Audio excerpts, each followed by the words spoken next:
Hi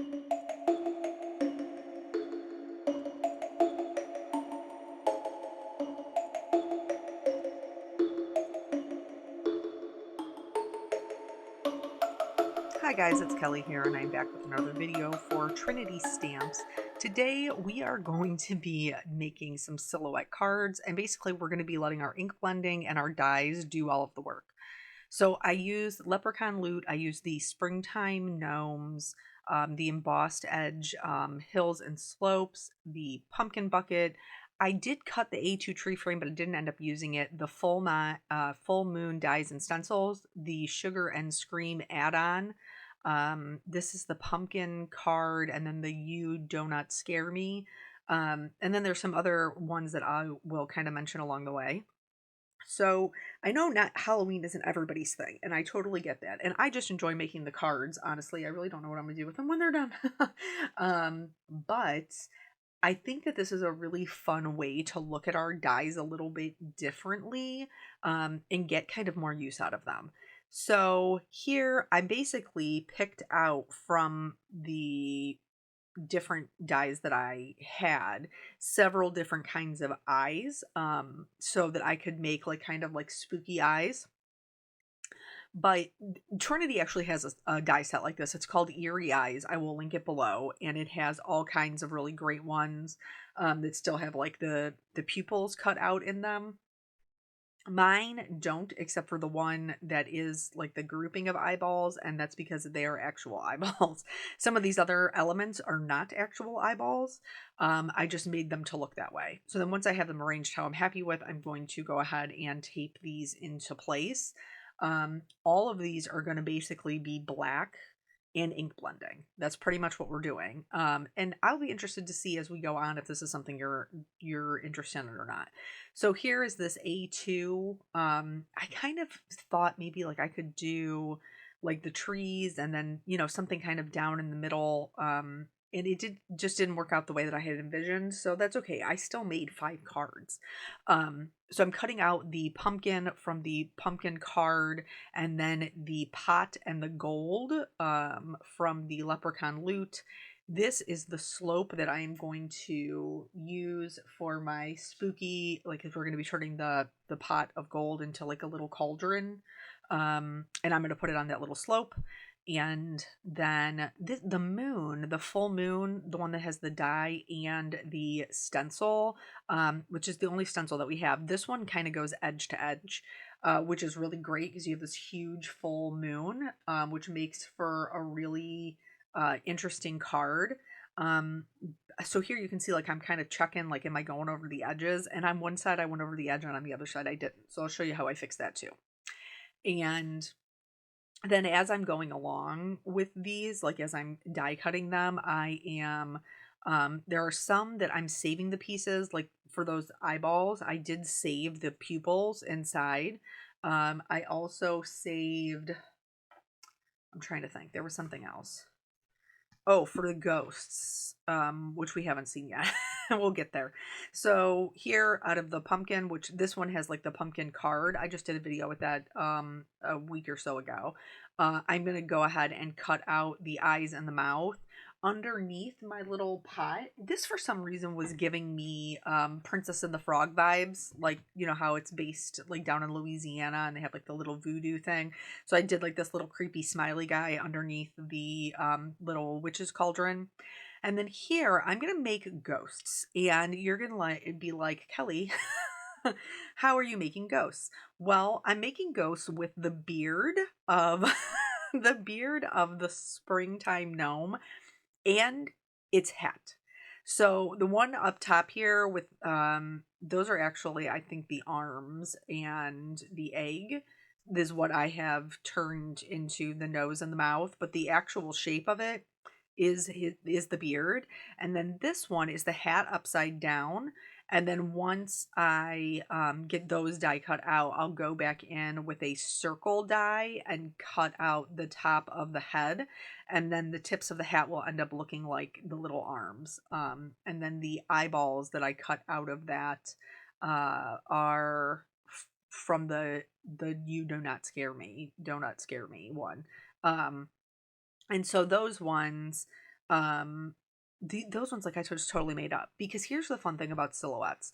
It's not the actual dye, it is what you can make with them, because the picture that we're creating is actually made with the ink blending in the background. Um, so you don't have to see, like, here I'm messing around with it to see if I could use one of the ghosts in there, and they were just a little bit too big, and so I just wasn't loving it. I'm sure there is a way to make that spooky. I probably just needed a little bit more time to think about it, and I already had 5 cards going on. So, if this is something that you guys are like, "Hey, I never thought of that. This is super, cool and fun." I do have some ideas for how to do it for, like, the holidays or other general kind of everyday things, not just Halloween. Halloween's just the easiest one. It's just the easiest one because it already lends itself really well to silhouettes, because it's supposed to be like a little spooky, you know what I'm saying? So for these eyeballs, I traced them onto my cardstock to make sure that everything was covered. And for this one, I'm going to use kind of all of the colors. I'm going to do a diagonal gradient. So I'm going to go from green to yellow to orange to pink to purple, starting in the top left down into the bottom right. You obviously could, whatever color scheme you're thinking, but I pretty much stuck with those. Well, I would say more traditional Halloween, but I don't think that pink falls into traditional Halloween. But anyway, these were so fun because I got to use my brain a little creatively about how I could really kind of stretch out the use of my dyes. And then I got to do really fun ink blending, which I enjoy doing. It's just I don't want to say mindless, because it does take a little bit of effort to get a good blend. But once you have your uh, once you have your routine down, it's pretty seamless to just go and do them, and knock out a bunch of cards pretty quickly. So yeah, there is one that you can see with my carved pumpkin, like, that is a really juicy ink pad. It is one that I had to replace. I thought I lost it and it was gone forever. And then, of course, I bought a new one, and then the other one showed up, because that's just the way that life goes. Um, so, and then here is down to the pink. The pink, you can see, is not as juicy. We are going to refill that ink pad in this video. So if you have those, if you have ink pads that you're like, I have no idea how to refill them, I did leave that part in just for you to see. But with ink blending, and I've said this in all of my videos, because I do ink blend quite a bit, in order to get a good blend, you do need to, in my opinion, you need to do it twice, because building up those layers of color is what helps it to look really nice, and blend pretty seamlessly. So that one, I had no issue with. We were good. And then I did clean up. That's the thing, like, in between your areas, you might have seen on that last one, like, in some of my purple, it started to get like a little kind of muddy, but that's because I had yellow left on the matte, and I had picked that up in there, and they're complementary colors. So for this one, initially, I was thinking that it would kind of be a green to yellow and then maybe fade into white. I didn't love that. Um, so I did end up changing it. And so this is one of the ones where, like, the other one, like, we just did a super simple ink blend in the background, and that's going to be super cute. This one, we're going to do it more as a silhouette that has a light source. So I'm building up my greens, light, medium, dark. And again, this is when I still thought that I was blending to yellow. So you probably, you don't have to blend on the green as many times as as I did. Um, and so I just wasn't, like, I keep checking it and dry fitting that little smile thing. And I was like, no, I don't love it. I need to add some more. I liked that the creepy eyes were like the glowing green at the bottom, but I didn't love the top. So I'm going to take the yellow all the way up to the tippy top, And you guys know that I love the Trinity Blending Buddies. They put down a lot of color quickly and they blend super well, which is what I'm all about because I love, love, love a lot, a lot of saturated color. So I brought in the orange and I kind of went around the edges a little bit. And now I'm going to bring back that lighter green and kind of blend it up some. And you'll see as I go along, like I do dry fit it a couple of times and it just wasn't giving the vibes that I wanted it to give. So now here's where I'm starting to experiment a little bit. I'm bringing my darker green up a little bit higher, seeing if maybe that's going to help give me the glow that I am envisioning. So this is this. So now I'm like this, I'm just going to have to commit to really putting down some darker color. So I laid everything out how I wanted it because I wanted the light source to be the brightest behind the cauldron. And so I am going from the mustard seed to the carved pumpkin to crackling campfire. And then I'm actually even going to bring in some black soot around the edges all the way down to the hill.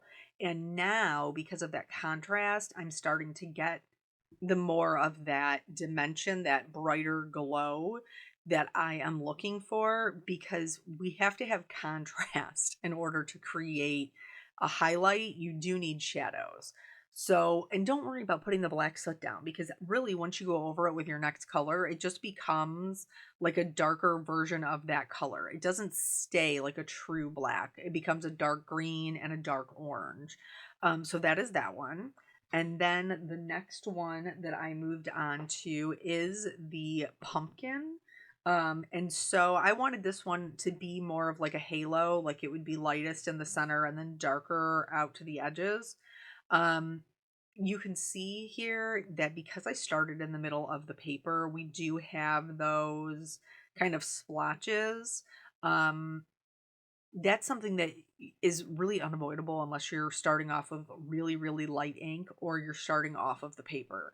I should have started off of the paper and then I wouldn't have had those splotches, but I didn't. And because of that, this background did get a little bit darker in the center than I had originally intended. I think it still came out okay, so I'm not like mad about it. But I like to, you guys know, I try to be very real with you and share the ins and outs of all of the card making things, and life things, whether they're good or bad. So if I had started off of the paper and brought my yellow in and then started off of the paper and brought my orange in and then my pink, I don't think it would have gotten as dark because I was trying to blend out those splotches in the center, which obviously you can see here. I'm really going in there and kind of working it. Now here is how it is looking. Clearly it needs to be a little bit darker around the edges. So now I'm putting my ground down. This is the opposite. Like we have the hill that the cauldron's sitting on. This is the other piece, like the top of the hill, and I just flipped it upside down to create some ground for my pumpkin. So that way it's not just like floating in the air and it has something to sit on. Here is where again I'm really building up that color in the middle. So then from the same thing, yellow to the orange to the pink. And then with this one, I did bring in a little bit of purple up at like the top edges. I'm not mad about it. I like the way that that part looked, even though I knew I was taking a risk, like putting it that close to the orange. But it gives a very rich kind of sunset feel, which I think would be really great for some scene cards. So that's one of the nice things about like sessions like this, that like where we're just playing. Sometimes it can help us stumble onto other color combinations or other things that we can apply in different areas of our card making, that we're like, hey, I didn't even know that was a thing and that works so well. So here, again, I'm just double checking that because I have to have the pumpkin down far enough that the whole thing will fit, including the stem. So I got that situated. And then here, this is where I'm going to redo my ink pad. So basically, I'm just using the pipette that comes with it. I'm picking up the ink and then I am dropping it kind of crisscross. So I go down vertically left to right, and then I take the same thing and go, I go yeah, I just basically do the same thing up and down. And then you saw how it like was there and then it was gone. It's because I let it sit so that it could soak in. Well, I went downstairs and made a cup of coffee. And then by the time I came back in, it was already soaked in, which tells you how dry my ink pad was to begin with. So basically, when I redo mine, I typically do them all at the same time, so then that way I can see how they are soaking it in. Because if they soak it up really, really fast, then I knew that I need to put down some more ink. That it might, it might be super dry and need some more. And then if it sits on the surface for a little while longer, it probably didn't need that much ink. Um, so just something to keep in mind when you're re-inking your ink pads. This one, we did a gradient from the picked raspberry, wilted violet, villainous potion to the black soot. And this is going to be for our little ghosts. So you can do it either way. You can do dark from the top down to the bottom, or dark from the bottom up to light at the top, which is how I ended up doing mine. So my bottom ghost is more purple and my top ghost is more pink. But here you can see how like splotchy this is and everything else. And then as we're adding in the color, it really starts to meld and kind of do work together. But you have to go over each of the colors. So like here when I'm putting down the wilted violet, I'm going back over part of the area for the villainous potion to help lay it down. And then when I'm bringing in the picked raspberry, because that's a completely different color family, I am bringing it down into the wilted violet all the way into the villainous potion, because this pink is going to help make more of like a seedless preserves color, which is going to be like it's just going to help it to be more vibrant, which is what I was wanting.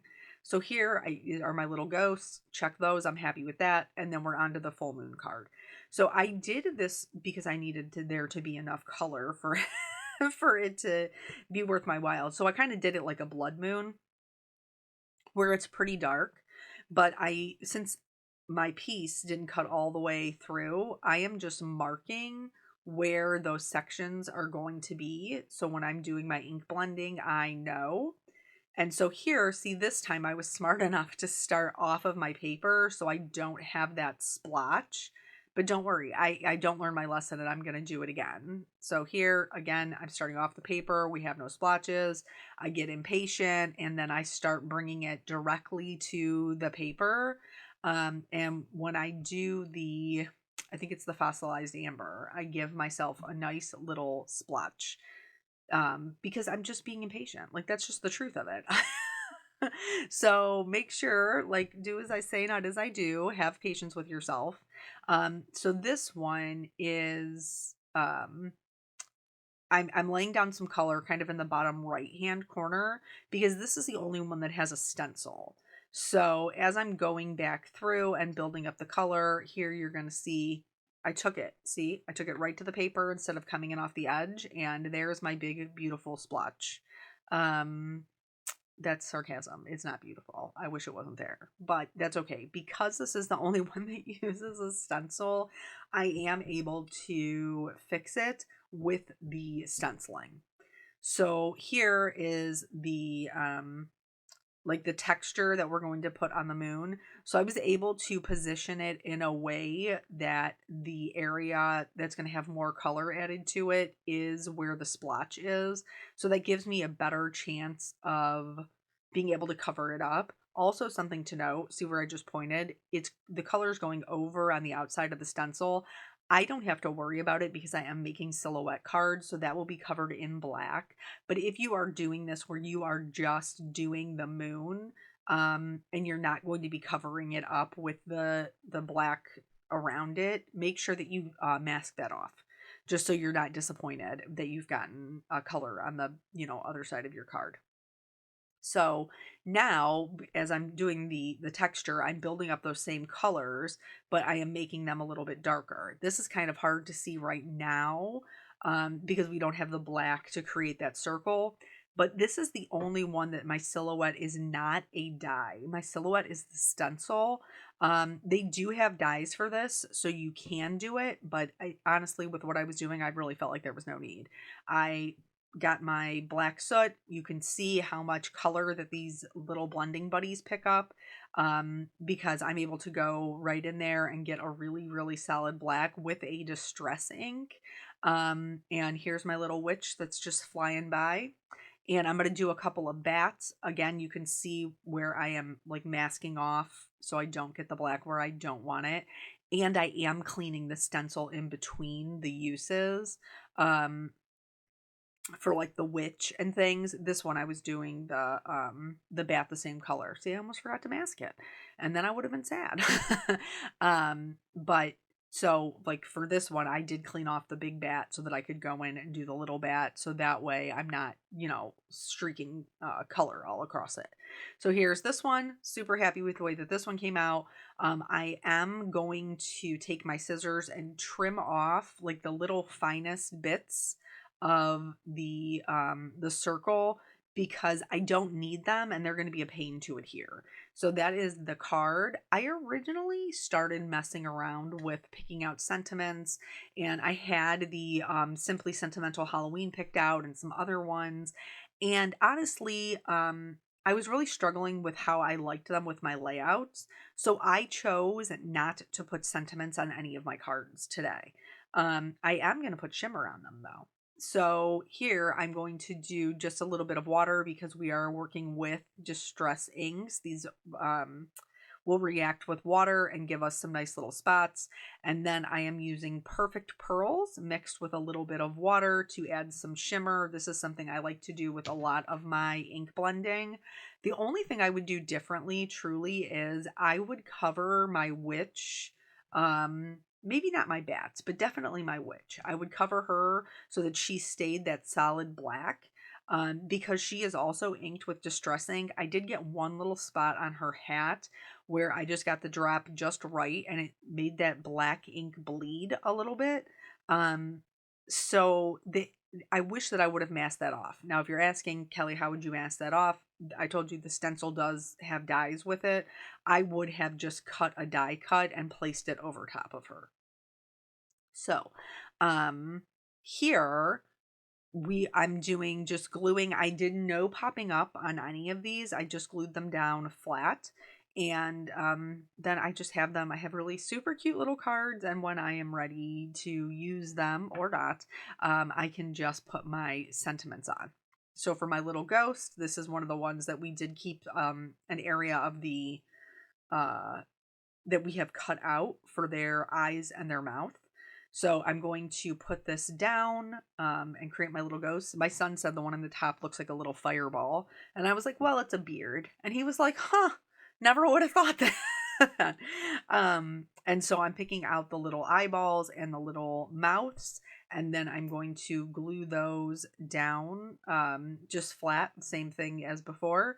And I like them. I think they're super cute. I think that they are a different kind of ghosts. I do want to say I've obviously linked everything below, but if you're like, hey, I really am like, I think this is super cool, but I don't have any Halloween faces. That Eerie Eyes is a good one. It gives you just the eyeballs. But then also there's one in the Trinity has a last chance clearance section, and you can't see the price until you put it in your cart. So I did. So I could tell you, but they have one that's like a pumpkin head, which has a lot of different eyes and stuff in it. And a skeleton also that's in their clearance section. And you can get that die, that standalone die for $8. Which is, I mean, that's pretty cheap for a die. So anyway, just something to note. Like I said, I'm linking everything below. And then, so for this one, I got that little bit of ground, and then we'll put our pumpkin on that. This is kind of like a little fun one, that isn't like creepy, spooky, you could give to your littles. You could also, put some vellum behind those eyes and a little light and make them a little light up card. That would be cute. So this one is that the one we created the cauldron for, and put our little spooky face in the hills. The hills have eyes. That was a movie. You know, isn't it funny how, like, as we get older, I don't know about you guys, but like, I used to watch scary movies when I was a younger, like, well, I guess I probably stopped watching them like in my 20s because at some point I was like, well, I don't enjoy this. Why am I watching it? Why am I trying to scare myself and make me not be able to sleep? Why am I doing that? Like, I know my vivid imagination. I should not be a person who watches spooky movies. I do like thrillers, though, and I like psychological thrillers. So here is the last one, the little eyeballs, and this is the other one that we need to keep the pieces parts for. Um, so I have ordered all of the Halloween things that I need for my daughter and I. Um, the I told you guys before, but in case you didn't know, she wants to go from K-pop Demon Hunters. She wants to be Rumi because Rumi has purple hair. But like they have like little wigs for for toddlers, but I was like, she is not going to wear this all night long. So instead, I got like long synthetic purple hair that I could braid into her hair, and then I got the like purple spray to spray her hair purple. So what I did was I put the eyeballs back in just so I could put the glue like dot where the pupil needed to go, and then I used just a pickup tool to put that in. But yeah, so I got my stuff and her stuff. For my stuff, because that girl has pink hair, like I bought a wig, but I'll wear it, so it's not a big deal. Oh, speaking of my little one, here she is. She wanted to help me show the cards in their entirety. And when she look at how fast she's going, I was like, whoa, whoa, whoa, whoa, whoa, girl. And then she got to the last one and she was like, wait, where do I put it? Mom, where do I put it? So anyway, I hope that you like these silhouettes. I think that they were really successful. Please let me know if you would like to see more of these in a different theme. Thank you guys so much for joining me. I always appreciate your time, and I will catch you on the next video. Bye.